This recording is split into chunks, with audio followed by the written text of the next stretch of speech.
ನಿರಂತರವಾಗಿ ಸಾಹಿತ್ಯಿಕ ಸಾಮಾಜಿಕವಾದಂಥ ಕಾರ್ಯಕ್ರಮಗಳನ್ನು ಮಾಡ್ತಾ ಬರ್ತಾ ಇದೆ. ಈ ಸಲ ಯಶೋಧರ ದಾಸಪ್ಪ ಪ್ರಶಸ್ತಿಯನ್ನು ನನಗೆ ನೀಡುವುದರ ಮೂಲಕ ನನ್ನನ್ನು ನಾವು ಉತ್ತರ ಕರ್ನಾಟಕದವರು ಬೆಂಗಳೂರವ್ರನ್ನ ಪರಿಗಣಿಸೋದಿಲ್ಲ ಅಂತ ತಿಳ್ಕೊಂಡು ಪದೇ ಪದೇ ಹೇಳ್ತಿರ್ತೇವೆ. ಆದರೆ ರಾಮೇಗೌಡರು ಭಾಳ ಪ್ರೀತಿಯಿಂದ ಈ ಪ್ರಶಸ್ತಿಯನ್ನು, ಭಾಳ ದೊಡ್ಡವರ ಹೆಸರಿನ ಪ್ರಶಸ್ತಿಯನ್ನು ಭಾಳ ಸಣ್ಣವರಿಗೆ ನೀಡುವುದರ ಮೂಲಕ ನನಗೊಂದು ಗೌರವವನ್ನು ಕಲ್ಪಿಸಿಕೊಡ್ತಾರೆ. ಈ ಕಾರ್ಯಕ್ರಮದಲ್ಲಿ ಪ್ರಶಸ್ತಿಯನ್ನು ಪ್ರದಾನ ಮಾಡಿ ಮಾತನಾಡಿದಂಥ ಸಜ್ಜನ ರಾಜಕಾರಣಿಗಳು ಇವತ್ತು PR ಸುದರ್ಶನಂತವ್ರನ್ನು ಹುಡುಕಬೇಕಾಗತ್ತೆ. ಆವತ್ತು ಕಾಲದೊಳಗೆ ನಾವು ಅವರನ್ನು ನೋಡ್ಬಿಡೋದವರು MP ಪ್ರಕಾಶ ಹೆಸರನ್ನು ನೆನಪು ಮಾಡಿಕೊಂಡ್ರು. ನನಗೆ ಆ ಕಾಲ ನೆನಪಾಯಿತು. ಈ ಕಾರ್ಯಕ್ರಮದ ಅಧ್ಯಕ್ಷತೆಯನ್ನು ವಹಿಸಿಕೊಂಡಿರುವಂಥ P ಮಲ್ಲಿಕಾರ್ಜುನಪ್ಪನವರೇ ಹಾಗೂ ಎಲ್ಲ ಬಂಧುಗಳೇ, CK ರಾಮೇಗೌಡರು ಏನೇ ಮಾಡಿದ್ರು ಭಾಳ ಅರ್ಥಪೂರ್ಣವಾದಂಥ ಕಾರ್ಯಕ್ರಮ ಮಾಡ್ತಾರೆ. ನನಗೆ ಅವ್ರ ಬಾಯಿ ತುಂಬ ಮಲ್ಲವ್ವ ಅಂತ ತಿಳ್ಕೊಂಡು ಕರೆಯುವ ವ್ಯಕ್ತಿಗಳಲ್ಲಿ ಮೂರನೇದವರು. ಯಾರೂ ಹೆಚ್ಚು ನನಗೆ ಮಲ್ಲವ್ವ ಅಂತ ಕರೆಯೋದಿಲ್ಲ. ಈ ಮಲ್ಲವ್ವ ಹೆಸರು ನಮ್ಮ ಅಜ್ಜಿದು, ನಮ್ಮ ಅಜ್ಜನ ಹೆಂಡತಿ, ಇಬ್ಬರು ಹೆಂಡರಿದ್ರು ನಮ್ಮ ಅಜ್ಜನಿಗೆ. ಒಬ್ಬ ಅಜ್ಜಿ ಹೆಸರು, ಅವರು ತೀರ್ಕೊಂಡ ಮೇಲೆ ಮೊದಲು ಹುಟ್ಟಿದಂಥ ಮೊಮ್ಮಗಳು ಅಂತ ತಿಳ್ಕೊಂಡು ಆ ಹೆಸರನ್ನು ನನಗಿಟ್ಟರು. ಆದರೆ ಈ ಹೆಸರಿನೊಳಗೆ ನಾನು ಪ್ರಾರಂಭದೊಳಗೆ ಬರಿತಾ ಇದ್ದೆ. MAದೊಳಗಿದ್ದಾಗ ಪದ್ಯಗಳನ್ನು ಬರಿತಾ ಇದ್ದೆ, ಪತ್ರಿಕೆಗಳಿಗೆ ಕಳಿಸ್ತಾ ಇದ್ದೆ. ನಮ್ಮ ಹೆಸರಿನ ಮೇಲೆ ನಮ್ಮ ಜಾತಿ ಕುಲಗೋತ್ರಗಳು ಈ ಸಮಾಜದೊಳಗೆ ಸ್ಪಷ್ಟವಾಗಿ ಗೊತ್ತಾಗ್ತವೆ. ಯಾಕೆ ಜಾತಿ ವ್ಯವಸ್ಥೆಯಲ್ಲಿ ನಾವು ಇರೋದರಿಂದ ಅದು ಸಹಜನೇ ಇದೆ. ಹೀಗಾಗಿ ಮಲ್ಲವ್ವ, ಶಂಕರಪ್ಪ, ಬೆಂಕಿ ಅಂತ ತಿಳ್ಕೊಂಡು ಬರೆದು ಪದ್ಯಗಳನ್ನು ಕಳಿಸಿದ್ರೆ ಅವಾಗ ಹಿಂದಕ್ಕೆ ಅದಕ್ಕೊಂದು ಮತ್ತೊಂದು ಇದನ್ನ ಇಟ್ಟು ಕಳಿಸಿದ್ವಿ, ಕವರ್ ಇಟ್ಟು ಕಳಿಸ್ತಿದ್ದೀವಿ. ಸ್ವೀಕೃತ ಆಗದೇ ಇದ್ದರೆ ವಾಪಸ್ ದಯವಿಟ್ಟು ಕಳಿಸ್ಬೇಕು ಅಂತ ತಿಳ್ಕೊಂಡು ನನಗೆಲ್ಲ ವಾಪಸ್ ಬರ್ತಿದ್ವು, ಒಂದು ಪ್ರಕಟ ಆಗಲಿಲ್ಲ. ಇಲ್ಲ ನನಗೆ ಗೆಳತೋಗ್ಬೇಕು ಬಂದು ಕುಂತಾನೆ ಸರೋಜಾ ಬಸ್ಮಣಿ ಅಂತ ತಿಳ್ಕೊಂಡು. ಒಂದು ಸಲ ನನ್ನ ಪದ್ಯ ಈ ಥರ ಬಂದಾಗ ನನ್ನ ಹೆಸರನ್ನು ಮಲ್ಲವ್ವ ಇದ್ದಿದ್ದನ್ನು ಮಲ್ಲಿಕಾ ಅಂತ ತಿಳ್ಕೊಂಡು ಚೇಂಜ್ ಮಾಡಿದಂತ ನನ್ನ ಗೆಳತಿ ಇಲ್ಲೇ ಇರೋದು. ಆ ಮಲ್ಲಿಕಾ ಹೆಸರಿನೊಳಗೆ ಯಾವ ಪದ್ಯ ವಾಪಸ್ ಬಂದಿದ್ವಲ್ಲ ಅದೇ ಪದ್ಯಗಳನ್ನು ಮಲ್ಲಿಕಾ ಹೆಸರಿನೊಳಗೆ ಕಳಿಸಿದ್ರೆ ಅವು ಪ್ರಿಂಟ್ ಆದವು. ಅಂದ್ರೆ ಮಲ್ಲವಣಿಗೂ ಮಲ್ಲಿಕಾಗೂ ಇರುವಂಥ ವ್ಯತ್ಯಾಸ ಅವತ್ತು ನನಗೆ ಗೊತ್ತಾಯ್ತು. ಅಂದ್ರೆ ಸಂಸ್ಕೃತೀಕರಣ ಇವತ್ತು ಅನಿಸ್ತಾ ಇದೆ. ಅವತ್ತು ಪ್ರಕಟ ಆಗದೆ ಇದ್ರು ಪರವಾಗಿಲ್ಲ, ನಾನು ಮಲ್ಲವ್ವಾಗಿ ಉಳ್ಕೋಬೇಕಾಗಿತ್ತು ಅಂತೇಳಿ. ಆದರೆ ಮಲ್ಲಿಕಾ ಅನ್ನುವಂಥ ಕಾರಣಕ್ಕಾಗಿ ಅಥವಾ ಮಲ್ಲಿಕಾ ಅನ್ನುವಂಥ ಹೆಸರಿನ ಕಾರಣಕ್ಕಾಗಿ ಜಾತಿ ಗೊತ್ತಾಗದೇ ಇರೋದ್ರಿಂದ ಜಾತಿ ವ್ಯವಸ್ಥೆ ಒಳಗೆ ನನಗೆ ಅವಕಾಶಗಳು ಸಿಕ್ಕು. ಮಲ್ಲಿಕಾ ಬಹುಶಃ ಎಲ್ಲರೂ ಕೆಲವೊಬ್ಬರು ಲಿಂಗಾಯತರು ಅನ್ಕೊಂಡ್ರು, ಕೆಲವೊಬ್ಬರು ಬ್ರಾಹ್ಮಣರು ಅನ್ಕೊಂಡ್ರು, ಕೆಲವೊಬ್ರು ಅವ್ರು ಅನ್ಕೊಂಡ್ರು, ಕೆಲವೊಬ್ರು ಇವರು ನಮ್ಮವ್ರು ಅನ್ನೋದು ಅವಕಾಶ. ಹೆಸರು ಬಂದಾಗ ಉತ್ತರ ಕರ್ನಾಟಕದೊಳಗೆ ಹೆಣ್ಮಕ್ಳನ್ನ ಹಾಕ್ಬೇಕಂದಾಗ ನಮ್ಮ ಮಲ್ಲಿಕಾನ ಹಾಕ್ರಿ ಅನ್ನೋರು. ಆದರೆ ಈ ಮಲ್ಲಿಕಾ ಹೀಗೆ ಅಂತ ಗೊತ್ತಾಗಿದ್ದು ಭಾಳ ದಿವಸದ ನಂತರ. ನನ್ನ ಒಂದು ಅಸ್ತಿತ್ವ ಬಂದ ಮೇಲೆ, ಹೆಸರಿಲ್ಲದ ಹಾಗೆ, ಮಲ್ಲಿಕಾ ಮಲ್ಲುವದ ವ್ಯತ್ಯಾಸ ಇಲ್ಲದ ಹಾಗೆ ನನಗೊಂದು ಅಸ್ತಿತ್ವ ಈ ಸಮಾಜದೊಳಗೆ ಸಿಕ್ಕ ಮೇಲೆ ನಾ ಯಾವ ಹೆಸರಿನಲ್ಲಿ ಬರೀಲಿ ಅದು ಪ್ರಕಟನೂ ಆಯಿತು. ನಾ ಏನು ಮಾತಾಡಿದ್ರು ಅದಕ್ಕೆ ಪ್ರಚಾರ ಸಿಗ್ತಿತ್ತು. ಒಳ್ಳೇದು ಮಾತಾಡಿದ್ರು ಸಿಗ್ತಿತ್ತು, ಕೆಟ್ಟದ್ದು ಮಾತಾಡಿದ್ರು ಸಿಗ್ತಿತ್ತು. ಈಗ ಹಿರಿಯರಾದಂಥ ಸುದರ್ಶನ್ ಸರ್ ಅವರು ಹೇಳಿದರು, ಅಲ್ಲಿ ಕುಂತ ಕೇಳಿದರು, ಏನು ಮಾಡ್ತಾ ಇದ್ದೀರಿ, 19ರಲ್ಲೇ ನೀವು ನಿವೃತ್ತಿ ಹೊಂದಿದ್ರಿ, ಏನು ಮಾಡ್ತಾ ಇದ್ದೀರಿ ಅಂತ ತಿಳ್ಕೊಂಡು. ಮೊಮ್ಮಕ್ಕಳ ಜೊತೆಗೆ ಆಟ ಆಡ್ತೀನಿ ರೀ ಅಂತ ಹೇಳಿದೆ. ಈಗ ಇವತ್ತು 80, 70, 2000 ಕಾಲವನ್ನು ನೆನಪು ಮಾಡ್ಕೊಂಡಿವಿ ಅಂತಂದ್ರೆ ಅವತ್ತು ಹೋರಾಟ, ನಮ್ಮ ಮಾತುಗಳು, ನಮ್ಮ ಬರಹಕ್ಕ ಸಮಾಜದೊಳಗೆ ಒಂದು ಸ್ಪಂದನೆ ಇತ್ತು. ಆದರೆ ಇವತ್ತು ಏನು ಮಾತಾಡಿದ್ರು ಅದು ವಿವಾದ ಆಗ್ತಾ ಇದೆ. ಹೀಗಾಗಿ ಈ ವಿವಾದ ಆಗುವಂಥ ಪರಿಸ್ಥಿತಿ ಒಳಗೆ ಅಥವಾ ಇಡೀ ಸಮಾಜ ಕಲುಷಿತಗೊಂಡಂಥ ಈ ವ್ಯವಸ್ಥೆ ಒಳಗೆ ಮಾತನಾಡೋದು ಭಾಳ ಕಷ್ಟ ಆಗ್ತಾ ಇದೆ. ಏನು ಮಾತಾಡಿದ್ರು ಕಷ್ಟ, ಏನು ಬರೆದ್ರೂ ಕಷ್ಟ. ಯಾಕಂದ್ರೆ ಭಾಳಷ್ಟು ಯೂನಿವರ್ಸಿಟಿಗಳು ಹುಟ್ಕೊಂಡವೆ. ಮುಖ ಇಲ್ಲದಂಥ ವಿಶ್ವವಿದ್ಯಾಲಯಗಳು, ಏನು ಬಿಲ್ಡಿಂಗ್ ಇಲ್ಲ, ಏನೂ ಇಲ್ಲ. ವಾಟ್ಸಪ್ ವಿಶ್ವವಿದ್ಯಾಲಯ ಇರ್ಬೋದು, ಫೇಸ್ ಇಲ್ಲದಂಥ ಫೇಸ್ಬುಕ್ ಇರ್ಬೋದು. ಇದರೊಳಗೆ ಏನಾದರೂ ನಾವು ಮಾತಾಡಿದ್ರೆ ಅವ್ರು ಬರೆದ್ರೆ ಮರದಿವ್ಸಲಿಂದ ಸಾಲಗಟ್ಟಿ ನಮ್ಮನ್ನು ಹೊಡೆಯಕ್ಕೆ ನಿಂತ್ಬಿಟ್ಟಿರ್ತಾರೆ ಜನ. ಅದಕ್ಕೆ ಈ ಹೊಡೆತಕ್ಕೆ ಯಾಕಪ್ಪ ಒಳಗಾಗುವುದು ಅಂತ ಭಯದಿಂದಲ್ಲ, ಬಹುಶಃ ವಯಸ್ಸು ಇರ್ಬೋದು ಅಥವಾ ಈ ಸಮಾಜ ಈ ರೀತಿಯಾಗಿ ಆದ ಕಾರಣಕ್ಕಾಗಿ ಸಣ್ಣ ಪ್ರಮಾಣದೊಳಗೆ ಎಲ್ಲ ನಿರಾಶೆ ಇರಬಹುದು. ಈ ಕಾರಣಕ್ಕಾಗಿ ಒಂದಿಷ್ಟು ಮೌನಗೊಂಡಿನ ವಿನಃ ಪೂರ್ಣ ನನ್ನ ಧ್ವನಿ ಇದೆಯಲ್ಲ ಅದು ಅಡಗಿಲ್ಲ. ಅದರಲ್ಲಿಯೂ ಯಶೋಧರ ದಾಸಪ್ಪ ಅವ್ರ ಬಗ್ಗೆ ಓದುವಾಗ ನನಗೆ ಬಹಳಷ್ಟು ಸಂತೋಷನೂ ಆಯಿತು ಮತ್ತು ಅಭಿಮಾನ ಅನಿಸ್ತು. ಆ ಕಾಲದೊಳಗೆ ಸ್ವಾತಂತ್ರ್ಯ ಪೂರ್ವದೊಳಗೆ ಗಾಂಧೀಜಿಯವ್ರ ಜೊತೆಗೆ ಸ್ವಾತಂತ್ರ್ಯ ಹೋರಾಟದ ಆ ಒಂದು ಕರೆ ಇತ್ತಲ್ಲ, ಅದಕ್ಕೆ ಮನಸಾರೆ ಹೋಗೊಟ್ಟು ಹೋರಾಟ ಮಾಡಿದಂಥ ಧೀಮಂತ ಹೆಣ್ಣು ಮಗಳು. ಅವ್ರು ಒಳ್ಳೆಯ ಮನೆತನದಲ್ಲೇ ಬಂದವರು, ಭಾಳ ದೊಡ್ಡ ಮನೆತನದಿಂದ ಬಂದಂಥ ಹೆಣ್ಣು ಮಗಳು.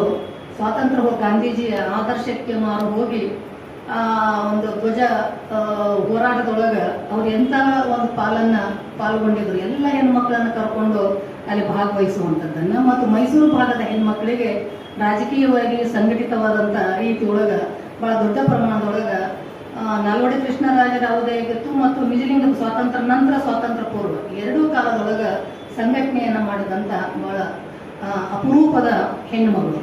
ಅವರನ್ನು ಕರ್ನಾಟಕದ ಕಸ್ತೂರ್ಬಾ ಅಂತ ತಿಳ್ಕೊಂಡೂ ಕರೀತಾರೆ. ನಾವು ಗಾಂಧೀಜಿಗೆ ಕಸ್ತೂರ್ಬಾನ ಗಾಂಧೀಜಿ ಹೆಸರಿನೊಳಗೆ ಕಸ್ತೂರ್ಬಾ ಅಡಿಗೆ ಹೋಗ್ಬಿಟ್ಟಾಳ.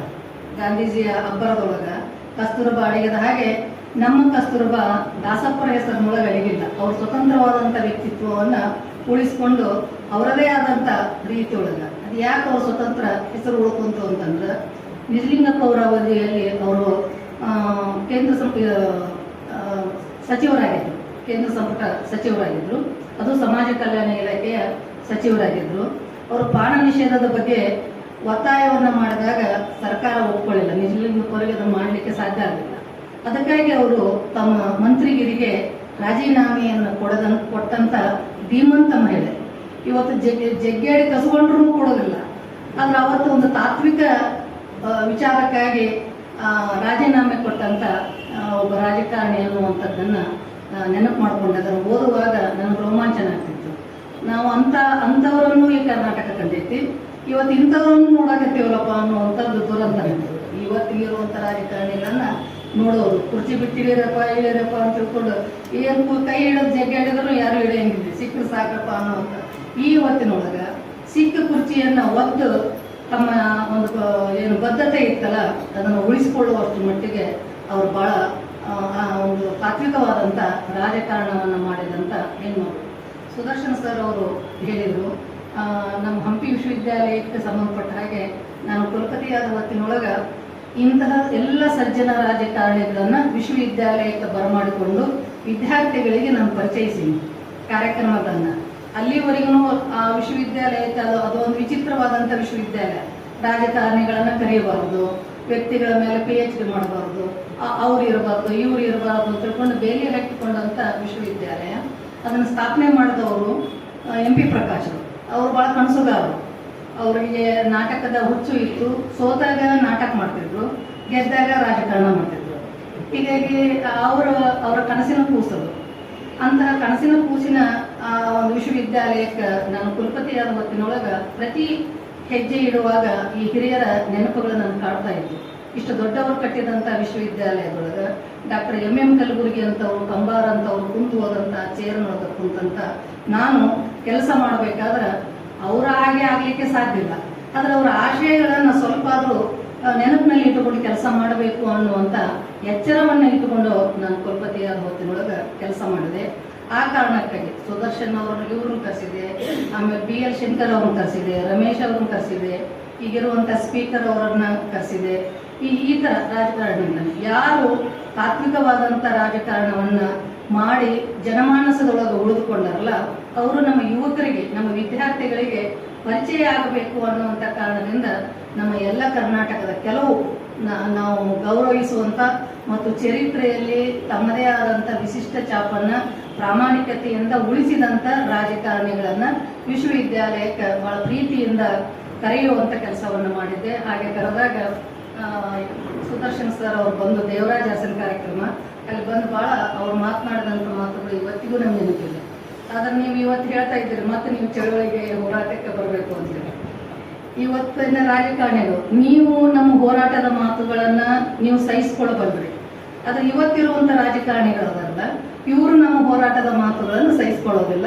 ಆದಷ್ಟು ನಮಗೆ ಅವಕಾಶಗಳು ಕೊಡದ ಹಾಗೆಯೇ ನೋಡ್ತಾರೆ. ನಾವು ಬೆಂಗಳೂರು ಕಡೆಗೆ ಮುಖ ಮಾಡಲಾದ ಹಾಗೆಯೇ ಇಲ್ಲಿರುವಂಥ ರಾಜಕೀಯ ವ್ಯವಸ್ಥೆ ನಮ್ಗೆ ಚೆನ್ನಾಗಿ ಗೊತ್ತಿರೋದ್ರಿಂದ ನಮ್ಮೂರ ನಮ್ಗೆ ಪಾಡಪ್ಪ ಅಂತ ತಿಳ್ಕೊಂಡು ನಾವು ನಮ್ಮೂರನ್ನ ನಮ್ಮ ರಾಜ್ಯ ಅಂತ ತಿಳ್ಕೊಂಡು ಅಲ್ಲೇ ಆಳ್ವಿಕೆ ಮಾಡಾಕತ್ತೀವಿ ಹೊರತಾಗಿ ಬೆಂಗಳೂರು ಕಡೆಗೆ ನೋಡೋ ಕೆಲಸ ಬಿಟ್ಟಿವಿ ನಾವು. ಇವತ್ತಿನ ರಾಜಕಾರಣದೊಳಗೆ ಹೆಣ್ಮಕ್ಳು ರಾಜಕೀಯ ಪ್ರವೇಶ ಮಾಡೋದು ಎಷ್ಟು ಕಷ್ಟ ಐತಿ ಅನ್ನುವಂಥದ್ದು ನಿಮಗೂ ಗೊತ್ತಿದೆ. ನಿಮಗೆ ಪ್ರವೇಶ ಮಾಡಲಿಕ್ಕೆ ಸಾಧ್ಯ ಇಲ್ಲ ಅಂದ್ರೆ ಇನ್ನು ನಮಗೇನು ಸಾಧ್ಯ ಐತಿ ಅಂತ ತಿಳ್ಕೊಂಡು ನಿಮ್ಮಂಥ ಸಜ್ಜನ ರಾಜಕಾರಣಿಗಳು, ದುಡ್ಡು ಮಾಡಲಾದಂಥ ನಿಮ್ಮಂಥ ರಾಜಕಾರಣಿಗಳನ್ನ ಇವತ್ತ ಮೇಲ್ಮನೆಗೆ ಕಳಿಸುವಂಥದ್ದನ್ನ ಯಾವ ಪಕ್ಷಗಳು ಮಾಡೋದಿಲ್ಲ. ನಿಮ್ಮಂಥ ರಾಜಕಾರಣಿಗಳನ್ನ ಯಾವ ಪಕ್ಷಗಳು ಮಾಡೋದಿಲ್ಲ. ಮೇಲ್ಮನೆಗೆ ಕಳಿಸೋದಂತೂ ಅದಕ್ಕೆ ಅಲ್ಲೇನ ಮಾಡ್ಬೇಕಲ್ಲ. ನೀವು ನಿಲ್ಲಿಸಿ ಗೆಲ್ಲಿಸುವಂಥದ್ದು ಆಗದೇ ಇದ್ದಾಗ ನಿಮ್ಮ ಒಂದು ಅನುಭವ ಬೇಕು ಅನ್ನುವಂಥ ಕಾರಣಕ್ಕೆ, ನಿಮ್ಮ ರಾಜಕೀಯ ಅನುಭವ, ನಿಮ್ಮ ಓದಿನ ಅನುಭವ, ಜನರ ಜೊತೆಗಿರುವಂಥ ನಿಮ್ಮ ಅನುಭವಗಳನ್ನು ಕೆಳಮನೆಯಲ್ಲಿರುವಂಥವ್ರು ಕೇಳಬೇಕು ಅನ್ನುವಂಥ ಕಾರಣಕ್ಕಾಗಿ ನಿಮ್ಮಂಥವ್ರನ್ನಾದ್ರೂ ಮೇಲ್ಮನೆಗೆ ಕಳಿಸ್ಬೇಕಾ? ಇಲ್ಲ. ಮೇಲ್ಮನೆಗೆ ಕಳ್ಸಕ್ಕೂ ಯಾರ್ಯಾರು ಚೀಲವಾಜಿ ಇರ್ತಾವ ಅಂಥವ್ರು ನೋಡಿ ಮೇಲ್ಮನೆಗೆ ಕಳಿಸುವಂಥ ಪರಿಪಾಠ ಬಂದ ಕಾರಣಕ್ಕಾಗಿ ರಾಜಕಾರಣ ಅನ್ನುವಂಥದ್ದು ಇವತ್ತ ಒಂದು ರೀತಿಯಾಗಿ ವ್ಯವಹಾರ ಆಗೈತಿ, ವ್ಯಾಪಾರ ಆಗೈತಿ ಅನ್ನುವಂಥದ್ದು ಒಪ್ಕೊಳ್ಬೇಕಾಗುತ್ತೆ. ಭಾಳ ಕಷ್ಟ ಇದನ್ನು ಒಪ್ಕೊಳ್ಳಿಕ್ಕೆ. ಅದು ಸತ್ಯ ಅಂತ ತಿಳ್ಕೊಂಡು ಸತ್ಯವನ್ನು ಯಾವಾಗಲೂ ಒಪ್ಕೊಳ್ಳೋದು ಭಾಳ ಕಷ್ಟ ಆಗುತ್ತೆ. ಮಾತನಾಡುವ ಹೆಣ್ಮಕ್ಳಿಗೆ ರಾಜಕಾರಣದೊಳಗೆ ಪ್ರವೇಶ ಇಲ್ಲ. ಮಾತನಾಡದೇ ಇರುವಂತ ಮತ್ತು ಬಲಿಷ್ಠ ಗಂಡಸಿನ ಬೆಂಬಲ ಇರುವಂತ, ಆರ್ಥಿಕವಾಗಿ ಸದೃಢ ಇರುವಂತ, 100 ಕೋಟಿ ಖರ್ಚು ಮಾಡುವಂತ ಮನೆತನದಿಂದ ಮೌನ ಗೌರಿಗಳನ್ನು ಎತ್ಕೊಂಡು ಬಂದು ವಿಧಾನಸಭೆ ಮತ್ತು ಪಾರ್ಲಿಮೆಂಟಿನಲ್ಲಿ ಕುಂದಿರಿಸುವಂತ ಈ ವ್ಯವಸ್ಥೆಯೊಳಗ ನಮ್ಮಂಥವರು ರಾಜಕಾರಣದ ಬಗ್ಗೆ ಆಲೋಚನೆ ಮಾಡೋದು ಅಸಾಧ್ಯ. ಬರೀತೀವಿ, ಮಾತಾಡ್ತೀವಿ, ನಮ್ಗೆ ಸಮಾಧಾನ ಆಗುತ್ತೆ ಸಾಕು. ಟೀಕೆ ಮಾಡಕ್ಕಂತೂ ನಮ್ಮ ಸ್ವಾತಂತ್ರ್ಯ ಇದೆ. ನೀವು ಹಚ್ಕೋಬಹುದು, ಹಚ್ಕೊಳ್ಳೋದೇ ಇರಬಹುದು. ನಾವು ಮಾತನಾಡ್ತಾನೆ ಹೋಗೋದು ನಮ್ಮ ಕೆಲಸ. ಅದು ಮಾತನಾಡ್ತಾ ಇರೋದು. ಕಾರ್ಯದರ್ಶಿಯಾಗಿದ್ದಾಗ ಖಜಾಂಜಿ ಅವ್ರ ಕೈಯಾಗಿಂದ ರೊಕ್ಕ ಉಚ್ಚಿಸ್ಬೇಕಾದ್ರೆ ಭಾಳ ಕಷ್ಟ ಇದ್ರೆ ಸಾಕು. ಒಂಥರ ನಾಗರಣ ಭಯಾಗಿತ್ತು, ಹೊರಗೆ ಬರ್ಲಿಕ್ಕೆ ಸಾಧ್ಯನೇ ಇಲ್ಲ. ಅಷ್ಟು ಅವರು ದುಡ್ಡಿನ ವ್ಯವಹಾರದೊಳಗೆ ಭಾಳ ಪ್ರಾಮಾಣಿಕರು. ಪರಿಷತ್ತಿನ ಅವಧಿಯೊಳಗೆ 2 ಅವಧಿಯೊಳಗೂ ಅವ್ರು ಭಾಳ ಸಮೀಪದಿಂದ ನಾನು ನೋಡೀನಿ. ಒಂದಿನ ನಂಗೆ ಫೋನ್ ಮಾಡಿ ಸಿ.ಕೆ. ರಾಮೇಗೌಡರು ನನಗೆ ಹೇಳಿದರು, ಅಕ್ಕ ನಿಮ್ಮನ್ನು ಕೇಂದ್ರವಾಗಿ ಇಟ್ಕೊಂಡೆ ಒಂದು ಕಾರ್ಯಕ್ರಮ ಮಾಡ್ತೀವಿ ಅಂತ ತಿಳ್ಕೊಂಡು. ನನಗೆ ಯಾಕೆ ಬೆಂಗಳೂರು ತನಕ ಕರೀತೀರಿ? ನಾ ಬೆಂಗಳೂರಿಗೆ ಬರ್ತೀನಿ ಅಂದ್ರೆ ಭಾಳ ಮಂದಿ ಕಾಯೋರು ಅದಾರ ಇಲ್ಲಿ. ಈ ಕೇಳಿ ಬಂದು ಹೋಗ್ಕೊಳ್ಳೋ, ಯಾರಿಗೆ ಏನು ಹೇಳೋಕ್ಕೊಳ್ಳೋ, ಏನು ತೊಗೊಂಡು ಹೋಗ್ಕೊಳ್ಳೋ ಅಂತ ತಿಳ್ಕೊಂಡು ಭಾಳ ಮಂದಿ ಕಾಯ್ತಾರ. ಸುಮ್ಮನೆ ಅವ್ರಿಗೆ ನಿಧಿಗೆ ಎಡಿಸ್ಬೇಡ್ರಿ, ನನ್ಗೆ ಯಾಕೆ ನೀವು ಕರಿತೀರಿ ಅಂತಂದೆ. ಇಲ್ಲ ಅಕ್ಕ, ನಾವು ಒಂದು ಒಳ್ಳೆಯ ಕಾರ್ಯಕ್ರಮ ಮಾಡೋರಿದ್ದೀವಿ ಅಂತ. ಕೊನೆಗೆ ಅವರು ಮತ್ತೊಂದು 2 ದಿವಸ ಬಿಟ್ಟು ಇಂಥದ್ದೊಂದು ಪ್ರಶಸ್ತಿಯನ್ನು ನಿಮಗೆ ನಮ್ಮ ಜನಶಕ್ತಿ ಕೇಂದ್ರ ಕೊಡಬೇಕು ಅಂತ ಬಯಸೈತಿ, ದಯವಿಟ್ಟು ಒಪ್ಕೋಬೇಕು ಅಂತ. ದಯವಿಟ್ಟು ಯಾಕ್ರಿ, ನಮ್ಮಂಥವ್ರು ಮರೀತಾ ಇರುವಂಥ, ನಮ್ಮನ್ನು ಸಮಾಜ ಮರೀತಾ ಇರುವಂಥ ಈ ಇವತ್ತಿನೊಳಗೆ ನೆನಪಿಸ್ಕೊಂಡು ನೀವು ಕೊಡ್ತೀರಿ ಅಂದ್ರೆ ಭಾಳ ಪ್ರೀತಿಯಿಂದ ಗೌರವದಿಂದ ಪ್ರಶಸ್ತಿಯನ್ನು ಸ್ವೀಕಾರ ಮಾಡ್ಕೊತೀನಿ, ಬರ್ತೀನಿ ಅಂತ ತಿಳ್ಕೊಂಡು ಅಣ್ಣ ಮತ್ತು ಇಬ್ಬರಿಗೆ ಹೇಳಿದೆ. ಇವತ್ತು ಭಾಳ ಹೃದಯ ತುಂಬಿ ಬಂದಿದೆ, ಭಾಳ ಮನಸ್ಸು. ಇದರ ಹೆಣ್ಮಕ್ಳ ಹೆಸರಿನೊಳಗೆ ಯಾವ ಟ್ರಸ್ಟ್ ಇಲ್ಲ. ಎಲ್ಲ ಕವಿಗಳ ಹೆಸರಿನೊಳಗೆ ಎಲ್ಲ ಕಡೆ ಎಲ್ಲ ಟ್ರಸ್ಟ್ಗಳದಾವೆ. ಮಹಿಳೆಯರ ಹೆಸರಿನೊಳಗೆ ಟ್ರಸ್ಟ್ಗಳಂತೂ ನಾನಂತೂ ನೋಡಿಲ್ಲ. ಆ ಕಾರಣಕ್ಕಾಗಿ ದಯವಿಟ್ಟು ಇವರು ಕೊಡ್ತಾರೆ. ವೈಯಕ್ತಿಕವಾದಂಥ ಅವರ ನಂಬಿಕೆ, ಅವರ ಸಿದ್ಧಾಂತದ ಕಾರಣಕ್ಕಾಗಿ ಜನಶಕ್ತಿ ಕೇಂದ್ರದಿಂದ ಕೊಡುವುದೂ ದೊಡ್ಡದೇ. ಹಾಗೆಯೇ ಸರ್ಕಾರವೂ ಗೌರವಿಸಬೇಕಾಗತ್ತೆ. ಮೊದಲ ಸ್ವಾತಂತ್ರ್ಯ ನಂತರದ ಮೊದಲ ಸಚಿವ ಸಂಪುಟದೊಳಗೆ ನಿಜಲಿಂಗಪ್ಪ ಅವಧಿಯೊಳಗೆ ಅವರು ಮಹಿಳಾ ಮುಖ್ಯಮಂತ್ರಿ ಅನ್ನುವಂಥ ಮೊದಲಿಗರು ಅನ್ನುವಂಥ ಕಾರಣಕ್ಕಾಗಿ ಸರ್ಕಾರವೇ ಇವ್ರ ಬಗ್ಗೆ ಒಂದು ಟ್ರಸ್ಟ್ ಮಾಡಿದ್ರೆ ನಿಮ್ಗೆ ಭಾಳ ದೊಡ್ಡ ಗೌರವ ಸಿಗುತ್ತಾ, ಸರ್ಕಾರಕ್ಕೆ ಗೌರವ ಸಿಗುತ್ತಾ ಅನ್ನುವಂಥ ಮಾತನ್ನು ಹೇಳ್ತೀನಿ. ಹಾಗೆ ಪ್ರೀತಿಯಿಂದ ನೀವೆಲ್ಲ ಇಷ್ಟು ನನ್ನ ಮಾತುಗಳನ್ನು ಆಲಿಸಿದ ಕಾರಣಕ್ಕಾಗಿ ನಿಮಗೂ ಸಹ ನಾನು ವಂದನೆಗಳು. ರಾಮೇಗೌಡರಿಗೆ ನಾನೊಂದು ವಿನಂತಿಯನ್ನು ಮಾಡ್ಕೊತೀನಿ. ನೀವು ಭಾಳ ಜನಪರವಾದಂಥ ಕೆಲಸಗಳನ್ನು ಮಾಡುವುದನ್ನು ಪತ್ರಿಕೆಯ ಮೂಲಕ ನಾನು ಗಮನಿಸ್ತಾನೆ ಇದ್ದೀನಿ. ದಯವಿಟ್ಟು ನಿಮ್ಮ ಕಾರ್ಯಕ್ರಮಕ್ಕೆ ನೀವು ನನಗೇನು ಇದನ್ನು ಭಾಳ ದೊಡ್ಡ ಕಾಣಿಕೆಯನ್ನು ನೀಡ್ತಾ ಇದ್ರಲ್ಲ, ಇದನ್ನು ದಯವಿಟ್ಟು ನೀವು ಸ್ವೀಕಾರ ಮಾಡಿಕೊಂಡು ಮತ್ತೆ ಇಂಥ ಕಾರ್ಯಕ್ರಮಗಳಿಗೆ ಇದನ್ನು ಬಳಸ್ಕೊಳ್ಬೇಕು ಅಂತ ತಿಳ್ಕೊಂಡು ಅವರಿಗೆ ನಾನು ಹೇಳ್ತೀನಿ.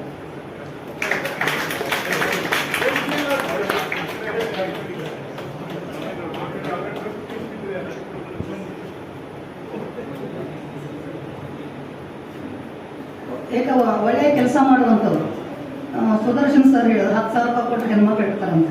ನೀವು ಕೊಟ್ಟರಕ್ಕ ನಾನು ಇಲ್ಲೇ ಬೆಂಗಳೂರಾಗ ಮುಗಿಸಿ ಹೋಗ್ತೀನಿ. ಇಲ್ಲೇ ಮೆಜೆಸ್ಟಿಕ್ನೊಳಗೆ ಸೀರೆ ಹೆಂಗೆ ಅಕ್ಕ ಪದ್ಮಿನಿ ಅಕ್ಕಗ ನಮ್ಮ ಶರೀಫನ್ನ ನನ್ನ ಕೈಯಾಗ ನೀವು ದುಡ್ಡು ಕೊಟ್ಟು ಮನೆಗೆ ಹೋಗ್ತಾವ ಅನ್ನೋಂಥ ಸುಳ್ಳು. ಅದೆಲ್ಲ ಇಲ್ಲೇ ಮುಗಿಸ ಹೋಗ್ತೀವಿ, ಬೆಂಗಳೂರು ನೀರನ್ನು ಬೆಂಗಳೂರಿಗೆ ಚೆಲ್ಲಿ ಹೋಗ್ತೀವಿ ನಾವು. ಅದಕ್ಕಾಗಿ ನೀವು ಒಳ್ಳೆಯ ಕೆಲಸ ಮಾಡ್ತಾ ಇರೋದ್ರಿಂದ ಅದನ್ನು ಅರ್ಥಪೂರ್ಣವಾಗಿ ಬಳಸ್ಕೊಡ್ರಿ. ಹೀಗೆ ಇಂತಹ ಕಾರ್ಯಕ್ರಮದೊಳಗೆ ಭಾಗವಹಿಸಲಿಕ್ಕೆ ಭಾಳಷ್ಟು ಜನ ನನ್ನ ವಿದ್ಯಾರ್ಥಿ ಮಿತ್ರ ಡಾಕ್ಟರ್ ವೆಂಕಟಗಿರಿ ದಳವಾಯಿ ಬಂದಾರ, ಸರೋಜ ಬಂದಾರ, ಗೌರಮ್ಮ ಬಂದಾರ, ಎಲ್ಲ ನಮ್ಮ ಊರ ಕಡೆ ಎಲ್ಲ ಜನರು ಬಂದಾರ. ಎಲ್ಲಕ್ಕಿಂತಲೂ ಮಿಗಿಲಾಗಿ ನಮ್ಮ ಪದ್ಮಿನಿ ಅಕ್ಕ ಭಾಳ ಪ್ರೀತಿಯಿಂದ ನಾನು ಬೆಂಗಳೂರೊಳಗೆ ಒಂದು 3-4 ಜನರನ್ನಷ್ಟೇ ನೆನಪಿಟ್ಕೊಂಡಾಕೆ. ಯಾವತ್ತು ಎಲ್ಲರ ಜೊತೆಗೆ ಇರ್ತೀವಿ, ಎಲ್ಲ ಲೇಖಕಿಯರು ಆತ್ಮೀಯವಾಗಿ ಇರ್ತೀವಿ ಅನ್ನೋವಂಥ ಸುಳ್ಳು. ನಮ್ಮ ಕೆಲವೇ ಜನರು ಅದಾರ, ನೀವು ಗಂಡಸರು ಎಲ್ಲರೂ ಭಾಳ ಪ್ರೀತಿಯಿಂದ ಇರ್ತೀರಿ ಅನ್ನುವಂಥದ್ದು ಸುಳ್ಳು. ನೀವು ಹಂಗೆ ನಾವು ಹೀಗಾಗಿ ಭಾಳ ಆತ್ಮೀಯರಾದಂಥ ನನ್ನ ಅಕ್ಕಂದರು ಇಬ್ಬರು ನಮ್ಮ ಮನೆಯವರು.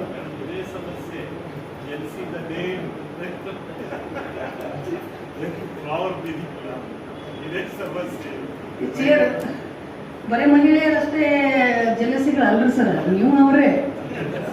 ಈಗ ಹಂಗೆ ಯುದ್ಧಗಳಾಗಿದ್ದ ನಿಮ್ಮಿಂದ, ನಮ್ಮಿಂದ ಆಗಿಲ್ಲ ಯುದ್ಧ.